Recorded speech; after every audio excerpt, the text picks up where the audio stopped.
Hello again, my math friends. It's Mrs. Conlon. Continuing these math YouTube videos. When I asked you if you guys liked my math videos, you said yes. Like all of you said yes. So thank you so much for those of you who answered. I will try and do as many as I can. Okay, so we are still in chapter 11. We are in lesson 3. Remember, chapter 11 deals with statistics.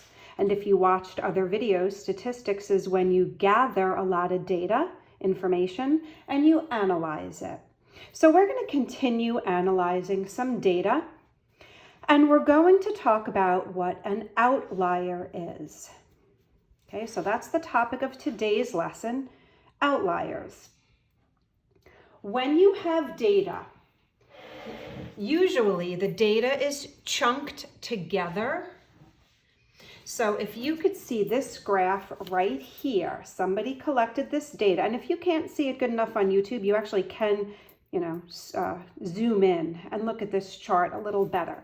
I'll zoom in for a sec. But if you see this chart, someone collected data. Maybe they said to you, how many pets do you have, right? So if you want to count your dog and your cat, your parakeet, you have anywhere from, I can't believe there's no 0 there, I'm just making this up, but from 1 to 5 pets, right?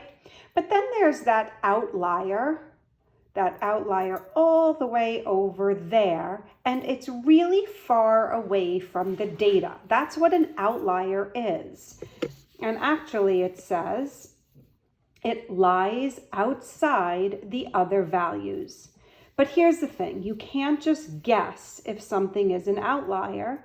I'm going to make you prove it. So there's a mathematical way to prove if a number is an outlier or not. And I'm going to ask you to prove if it's an outlier or not. So I'm going to ask you to be patient with this lesson. This is most probably the first time you're learning something new. You're learning outliers. It's the first time. So you might watch this video and be confused or not really understand what I did. So you can always go back and re-watch this video as needed.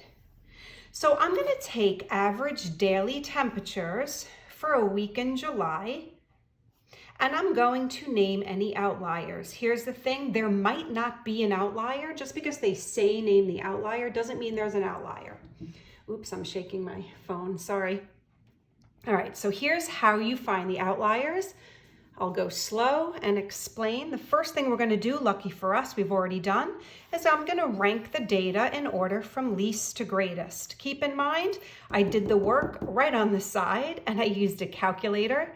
So if anything looks fast, it's because I've already done my work. All right, so least to greatest, 71, 89, 90, 92, 92, 94, 95. 1, 2, 3, 4, 5, 6, 7. 1, 2, 3, 4, 5, 6, 7. I didn't forget anything. Great. We are going to, my goal is I need to right now find my IQR. Okay. Good news. We already found the IQR when we were doing the measures of variation. So to find the IQR, first I need to find the median. That's my middle number, 3 on the right, 3 on the left.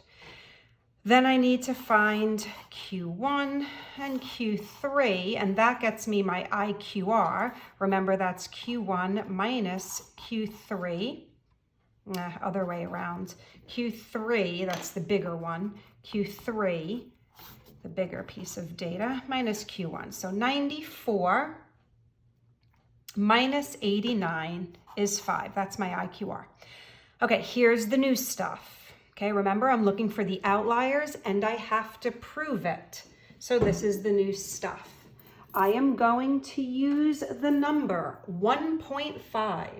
Okay, why 1.5? You can definitely Google that when you're done with this. It's a long explanation.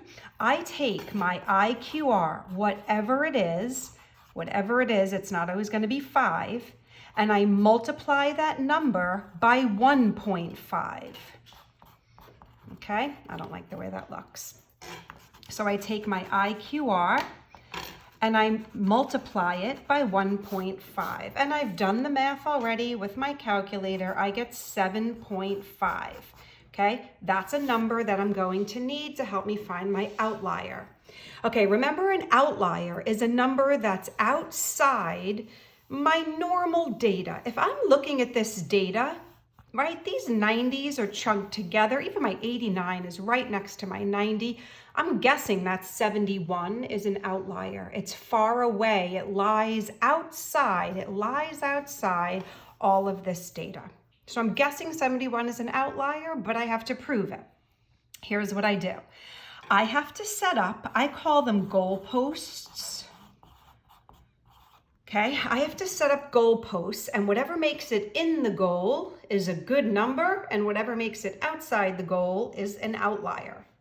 So here's what I mean. You're gonna set your lower goalpost or your lower limit.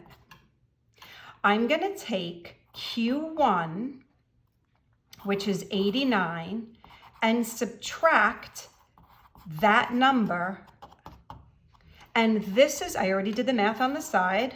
This is my lower limit, If this was a number line, 81.5 lies between 71 and 89. This is my lower limit of 81.5. So that's a goalpost, and my 71 didn't make it in. So 71 so far is an outlier. I doubt 95 is, but I'm going to prove it.